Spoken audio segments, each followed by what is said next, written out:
I want to do something different for Matthew 27, something that you probably aren't expecting if you've read the chapter.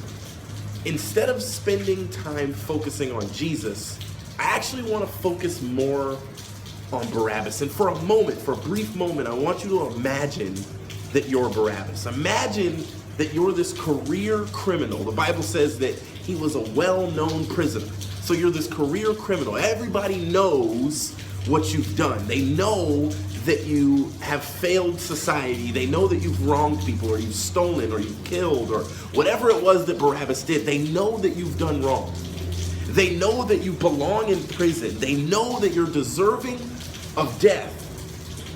And you're sitting in your cell. And just almost picture it like death row, because you know that every year that somebody is released to the people during the festival, during Passover, and you know that someone is going to be released, and you also know that recently this guy named Jesus was captured. And you know that Jesus is this perfect dude who has sinned not, and people love him. He's a prophet among prophets. He's a healer. He's a great teacher. Maybe even he was in the cell next to you, and you know that he's an amazing man, and that there is no chance that you're ever going to get out of your cell.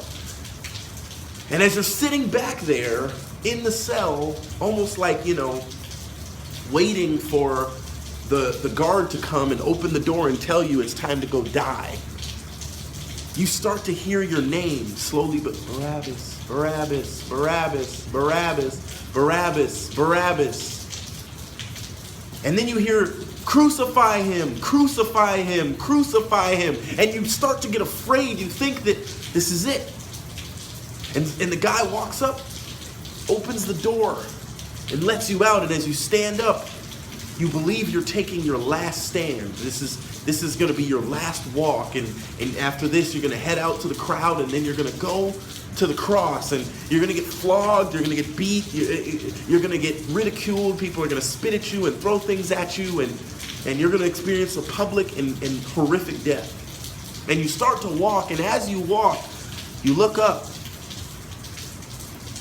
and you see that guy Jesus. And as you're walking out of jail, he's walking in. And he walks right past you, and you keep walking, and you keep walking, and then slowly but surely they take the shackles off your wrists. You're no longer bound, and they tell you to go. Go ahead. You're released. You're free. That guy that just passed you, Jesus, he took your place. You get to go. And even though you deserve everything they were going to do to you, you're just let go. That is the gospel.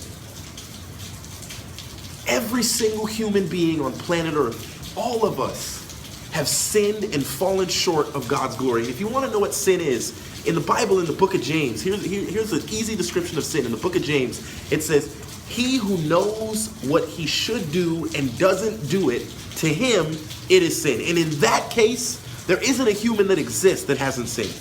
Every single one of us has known what we were supposed to do and done something else. And that's sin. And the Bible says that the penalty, that the punishment for sin is death.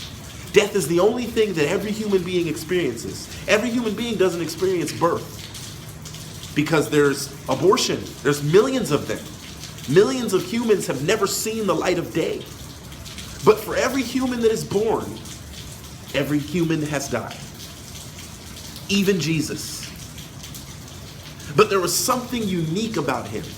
And it's almost as if when the crowd said, God, are you going to release humanity, or are you going to release Jesus? Are you going to release your son and let him go free because he is innocent, he's blameless, he's perfect, he's only blessed us? Or are you going to release humanity, sinful, broken humanity? And God said, I'm going to release humanity. And on that day, God let humanity free. Barabbas is almost like the first human being that Jesus ever saved. And that's what Jesus did for you. He took your place, your deserved punishment or penalty for the mistakes that you've made. He said, "No, I got you. I got you."